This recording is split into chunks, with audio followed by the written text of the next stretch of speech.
Panorama group, जो सोचता है वो करता है। आपके अपने सपनों का आशियाना।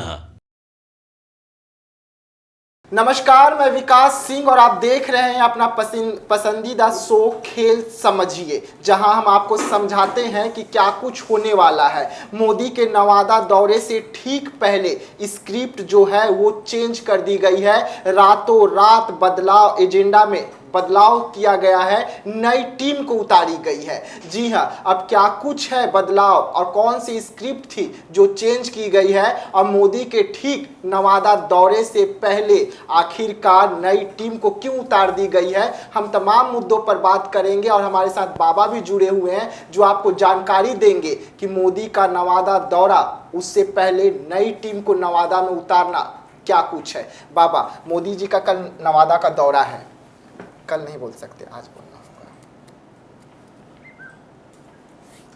आज मोदी जी का नवादा दौरा है, उससे पहले क्या कुछ बदलाव किया गया है, स्क्रिप्ट चेंज हो गया है, नई टीम को उतार दी गई है, क्या है ये?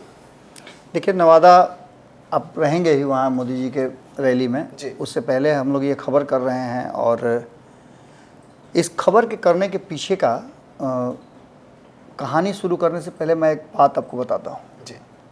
आप 1 साल मेहनत कीजिए, खूब तन मन से पढ़ाई कीजिए और आपको पता चल जाए, खूब बढ़िया से आप तैयारी कर लीजिए और आपको पता चले कि क्वेश्चन आउट हो गया है जी, तो क्या कीजिएगा आप? 1 साल बर्बाद, किस्मत चिल्ला चिल्ला के रोएंगे। दूसरा इसका एक पहलू है, एक तो ये है कि कहीं परीक्षा कैंसिल ना हो जाए, इसके चलते ये डर आपको रहेगा। और दूसरा, आप चाहे जितना भी पढ़े हों, आप उस होड़ में शामिल हो जाएंगे कि क्वेश्चनवा जरा एक बार देख लेते हैं। हाँ, ये उत्सुकता है, ह्यूमन नेचर है, क्वेश्चन देख लेते हैं। जब सिलेबस आउट हो गया, क्वेश्चन आउट हो गया, तो फिर भूसकोल विद्यार्थी भी पास करेगा। बिल्कुल। नरेंद्र मोदी ने जमुई में आकर के जो 10 पॉइंट बताए थे, आप याद कीजिएगा, आपके साथ मैं खबर कर रहा था और मैंने 10 पॉइंट बताया था। उन 10 पॉइंट्स पर जब हमने चर्चा की थी, तो उसके नेक्स्ट डे उस पर और भी कई कमेंट आए थे, तो मैंने भीतर की बात में भी उसको शामिल किया। इसका सीधा मतलब है कि नरेंद्र मोदी ने बता दिया कि उनके स्ट्रेटजी क्या है और बिहार में वो किस किस एंगल पे अपने विरोधियों के साथ लड़ाई लेंगे। यानी कि उनका पूरा स्ट्रेटजी ओपन हो गया था। और जब आपकी युद्ध नीति जो है आपके दुश्मनों को पता चल जाए, तो युद्ध जीतना आपके लिए मुश्किल हो जाता है। अगर ये लोग नहीं जानते कि अभिमन्यु 6 ही चक्र तोड़ सकता है, 7वें चक्र में फंस जाएगा, तो अभिमन्यु को घेरने का कोई तुक ही नहीं था। इन सारी बातों के साथ साथ अब जो वर्तमान परिस्थिति बनी है और 2024 का चुनाव हो रहा है, उसमें 24 घंटे के अंदर में जो चेंजेज हुए, अब 48 घंटा होने जा रहा है। और उस 48 घंटे में जो 48 घंटे की सारी कहानियां हैं, यदि आप ध्यान से देखें तो उसमें एक परिवर्तन, नरेंद्र मोदी का बिहार आना, उसके नेक्स्ट डे एक नया परिवर्तन, मुकेश सहनी का महागठबंधन का हिस्सा बनना, उसके नेक्स्ट डे दोनों का जहां से नरेंद्र मोदी ने शुरुआत की वहां जमुई पहुंच जाना, और वहां जाकर के जिस मंच पर जमुई के लोगों से वादा करके लौटे थे, उसी मंच पर जाकर के ये पूछ रहे हों कि बिहार फर्स्ट, बिहारी फर्स्ट की जीजा फर्स्ट। दैट मीन्स कि ये युद्ध जो है खुल गया है। परिवारवाद का सवाल पूछ रहे थे तेजस्वी यादव, जिन पर परिवारवाद का आरोप लगता है। उन्होंने इस मंच से जो घोषणाएं की, जो बातें कही, निश्चित रूप से ये इशारा कर रही है कि मोदी के नवादा रैली से पहले अगर स्ट्रेटजी वही रही तो महागठबंधन हावी हो जाएगा। सारे सर्वे रिपोर्ट, सब कुछ इस बात की तरफ इशारा कर रहे हैं। जो जातीय समीकरण के आंकड़े हैं, वो भी अब इस बात का तस्दीक करने लगे हैं। हम कल लगातार निषाद समाज के, सहनी समाज के कई नेताओं से बात की है, कोई भी इस मुद्दा पर बोलने के लिए तैयार नहीं था। हरी सहनी ने कुछ बात कही भी, तो क्या हुआ ये सब कुछ देखा आप लोगों ने। एक तरफ जहां हरी सहनी प्रेस वार्ता करते हैं, भारतीय जनता पार्टी उन पर भरोसा करती है कि वो अपने समाज के लोगों को इसके प्रति जागृत करेंगे, सच्चाई बताएंगे, बताने में सफल भी हुए। लेकिन दूसरी तरफ आरक्षण के मुद्दे पर जो बातें सामने आई, जिस तरह से मुकेश सहनी ने कहा है कि हमारे समाज को आरक्षण चाहिए, हमें SC ST में शामिल किया जाए। ये सारी बातें करने के बाद जब मुकेश सहनी दूसरे खेमे में जाते हैं तो सवाल उनसे ये भी पूछा जाता है कि क्या यहाँ पूरा होगा। तो दूसरी तरफ मुकेश सहनी ये दावा करते हैं कि बिहार में अगर हमारी सरकार बनती है, क्योंकि वादा क्या किया गया था कि 2024 और 25 का चुनाव, अब देखिए बड़ी सुंदर कैच पॉइंट इसमें है जी। इसकी बारीकी। जब तेजस्वी यादव ने कहा कि 24 ही नहीं 25 तक के लिए हमारा गठबंधन है, दैट मीन्स कि उन्होंने इशारा कर दिया कि जो ये डिमांड अपने समाज से करके आए हैं, गंगाजल लेकर के क्रिया खाए हैं, वो सब पूरा करेंगे। यानी कि 2025 में सरकार बनाने का दावा भी है और उसकी तैयारी भी है। याद होगा कि आपसे मैं कई बार कह चुका हूं कि सब कोई तैयारी 2024 का कर रहा है, लेकिन लालू प्रसाद जिनके हाथ में स्टीयरिंग है वो 2025 की तैयारी कर रहे हैं। लालू प्रसाद और तेजस्वी यादव को ये पता चल गया है कि जो 3 लोग उनके खेमे से बाहर गए थे, उसी के कारण वो मुख्यमंत्री कुर्सी पर नहीं पहुंच पाए थे। अब इसी का जुगाड़ उन्होंने किया है। हमने एक खबर करके आप समझाया भी था कल कि यादवों की संख्या क्या है, फलाने की संख्या क्या है, ढेकाने की संख्या क्या है। जिस तरह से MOI समीकरण की संख्या बनती है, उसके बाद कुशवाहा समाज को अपने तरफ किया जाता है, उसके बाद मल्लाहों को अपने तरफ कर रहे हैं। इसका मतलब है कि वो जोड़ घटाव में लग गए हैं। लोकसभा के चुनाव की अलग स्ट्रेटजी होती है, विधानसभा की अलग होती है, लोगों के डिमांड भी अलग अलग होते हैं। राष्ट्रवाद की बात जब कीजिए, जब राष्ट्रीय चुनाव की बात कीजिए, तो सीधे नरेंद्र मोदी का चेहरा लोगों के सामने आता है। लड़ाई है, इसमें कोई दो राय नहीं है, लेकिन प्रधानमंत्री नरेंद्र मोदी हैं तो लोग का चेहरा वहीं रहेगा। अगर विधानसभा की बात करेंगे, 2 चेहरे नज़र आते हैं। जैसे प्रधानमंत्री नरेंद्र मोदी के विरुद्ध आप जितने लोगों का नाम भी ले लीजिए कि फलाने होंगे, ठिकाने होंगे, हई होंगे, हऊ होंगे, सीधे उसमें राहुल गांधी का नाम आता है। और बिहार में जब चुनाव की बात करते हैं विधानसभा की, तो उसमें 2 नाम आता है। पहला नाम नीतीश कुमार और दूसरा नाम तेजस्वी यादव। अभी तक भारतीय जनता पार्टी ने अपना वो चेहरा नहीं दिया है, इसलिए त्रिकोणीय नहीं नज़र आ रहा है। नीतीश कुमार जब जब मुख्यमंत्री की बात करते हैं, तब तक उनके पीछे लाइन में आकर के खड़ी हो जाती है भारतीय जनता पार्टी। जब जब उधर जाते हैं तो उधर भी खड़े हो जाते हैं। अब इस पूरी कहानी में जहाँ एक तरफ महागठबंधन इस जातीय समीकरण को जोड़ने में लगा हुआ है, वहीं आपने देखा होगा कि पिछले लंबे समय से भारतीय जनता पार्टी तो एग्रेसिव थी। यहाँ तक कि सम्राट चौधरी के कई ऐसे बयान हैं जिन बयानों को यदि आप कोट कर दीजिए तो आग लग जाएगा। ये दोनों ही पक्ष के लिए हुआ है। जब नरेंद्र मोदी और नीतीश कुमार अलग अलग थे, यानी बिहार में भाजपा और JDU अलग अलग थी, तब के बयान, और जब दोनों एक साथ आई है तब के बयान, दोनों बयानों को आप देख लीजिए, आपको सब समझ में आ जाएगा कि किस तरह की तलखियाँ थी। यहाँ तक कि 2020 में जब सरकार बनी थी, तब भी सरकार गिरने का कारण क्या था? नीतीश कुमार के पाला बदलने का कारण क्या था?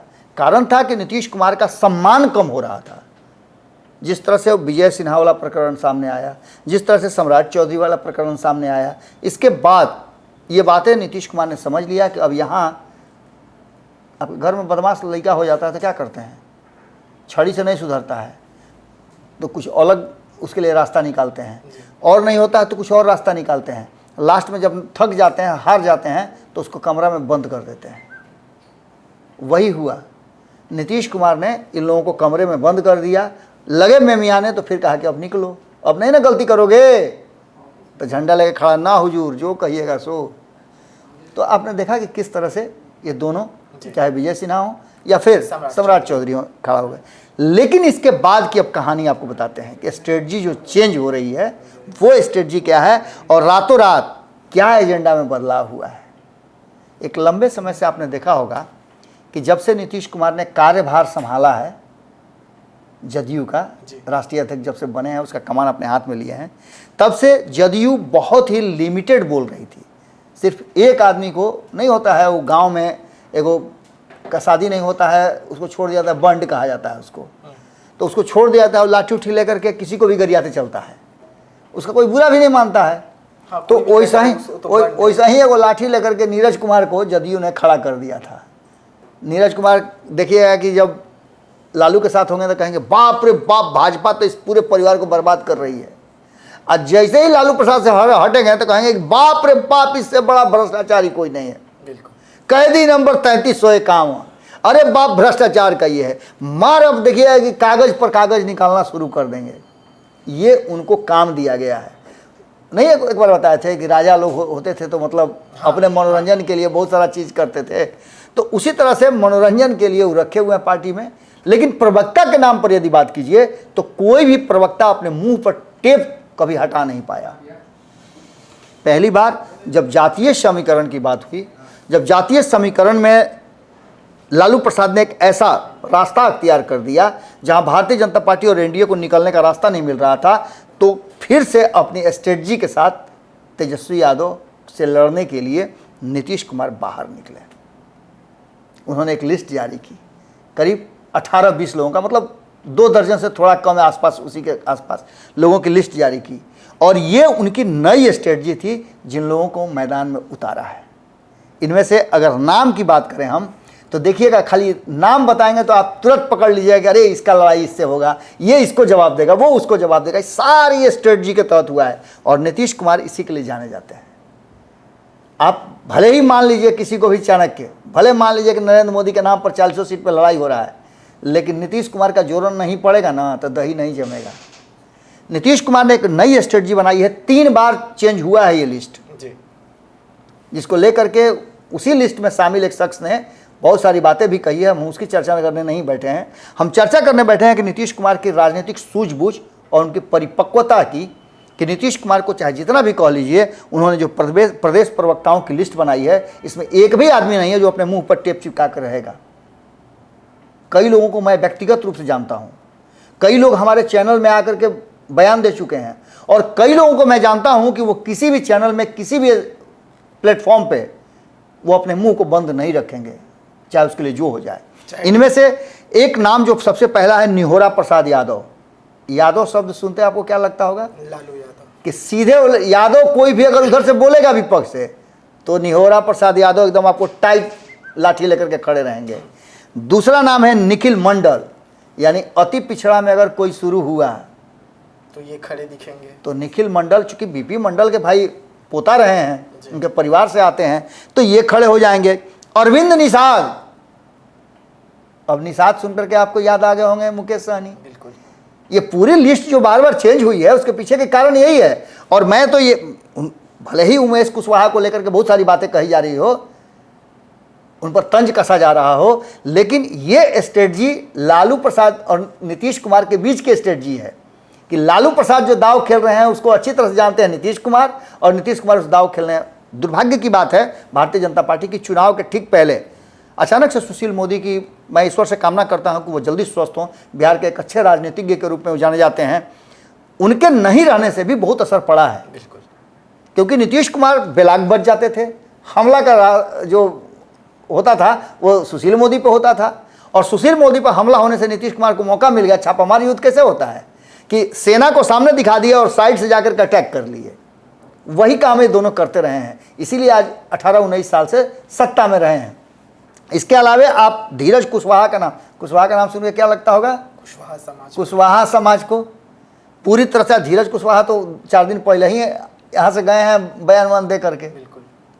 तो आपको पता है कि कुशवाहा समाज को लेकर के क्या स्थिति, स्ट्रेटजी बनाए हुए है राष्ट्रीय जनता दल?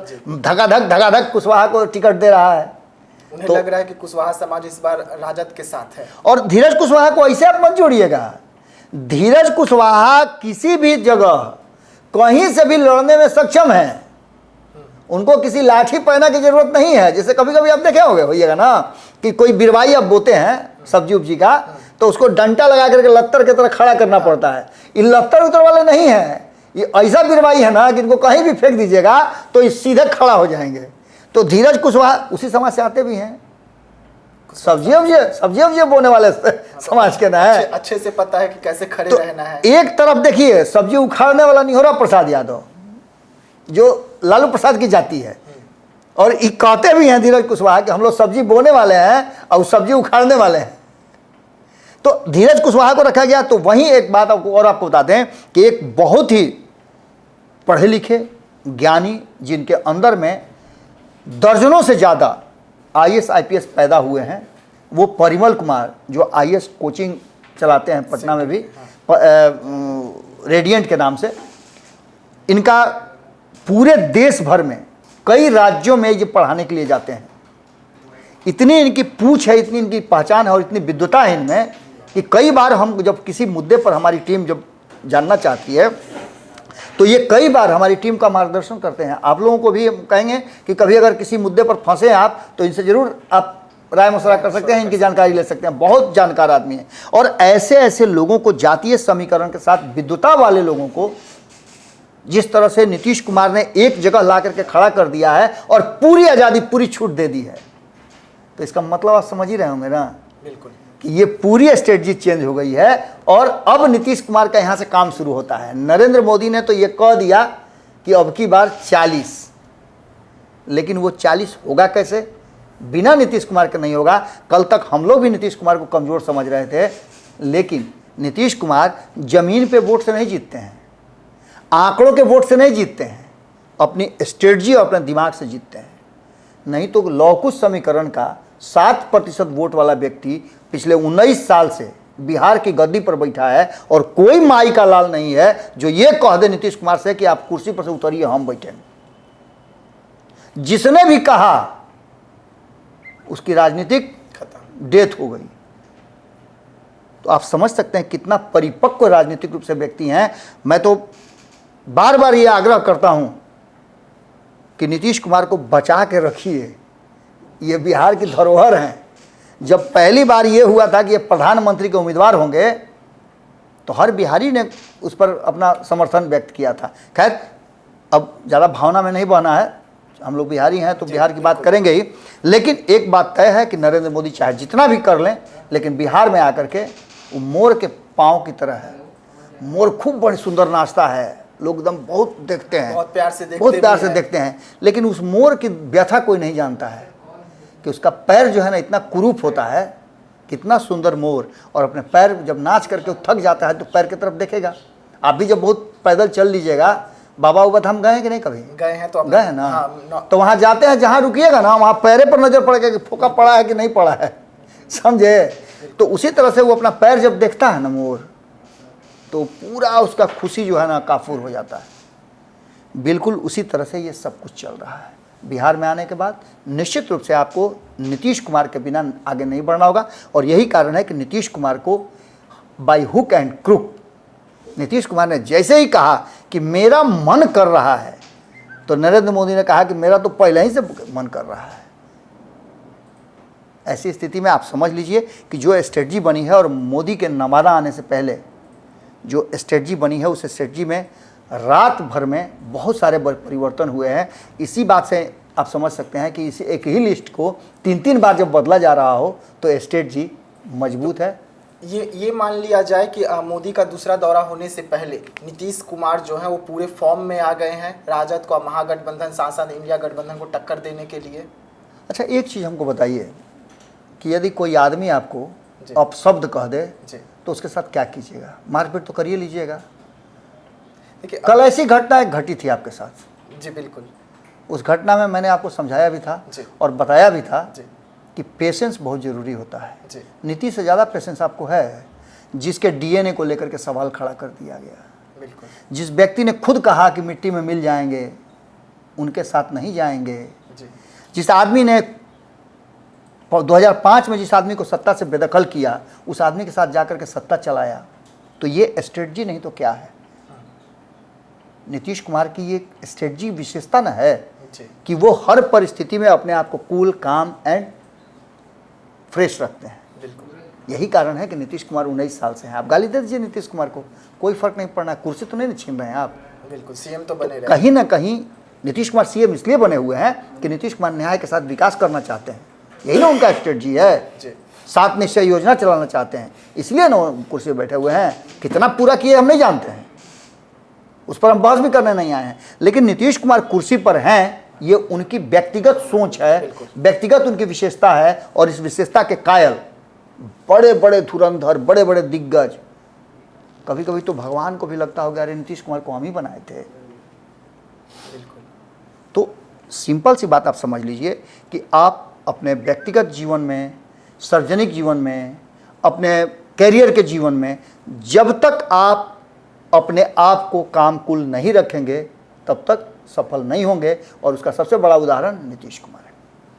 जी हाँ, तो आप बाबा को सुन रहे थे और बाबा आपको समझा रहे थे कि जिस तरीके से 24 घंटे में समीकरण में बदलाव हुआ है, और आप खेला समझिए में बाबा आपको एक एक चीज समझा रहे थे। जिस तरीके से नरेंद्र मोदी नवादा में रैली करने वाले हैं, आज थोड़े ही देर में उनकी जो रैली है वो शुरू हो जाएगी, लेकिन उससे ठीक पहले नीतीश कुमार ने जो स्क्रिप्ट चेंज कर दी है, नीतीश कुमार ने जो रणनीति बनाई है, वो इंडिया गठबंधन के लिए बेहद ही खतरनाक है। और अब नीतीश कुमार ने अपने कुनबे में बोलने वाले, ना कि मुंह पर टेप चिपकाने वाले लोगों को खड़े करके रखे हैं। ऐसे में देखने वाली बात होगी कि अब नीतीश कुमार के जो ये शेर खड़े हुए हैं किस तरीके से इंडिया गठबंधन पर दहाड़ते हैं। तो ऐसे खबरों के लिए बने रहिएगा भारत लाइव के साथ। दीजिएगा इजाजत, धन्यवाद। पनोरमा ग्रुप, जो सोचता है वो करता है। अगर ये वीडियो पसंद आई और वह बिहार के राजनीति और बिहारियत से सरोकार रखेनी तो सब्सक्राइब बटन दबा के चैनल के सब्सक्राइब कर ली। ओजे एगो घंटी बा, ओकरा बटन दबा देला से कुल सटीक और मारक खबर रुआ मुफ्त में मिल जाई। अगर रुआ पत्रकारिता के हमनी के नया प्रयोग में सहयोग कर चाहतानी तो ज्वाइन बटन दबा दी। पेटीएम नंबर नोट कर ली 9386816700। धन्यवाद।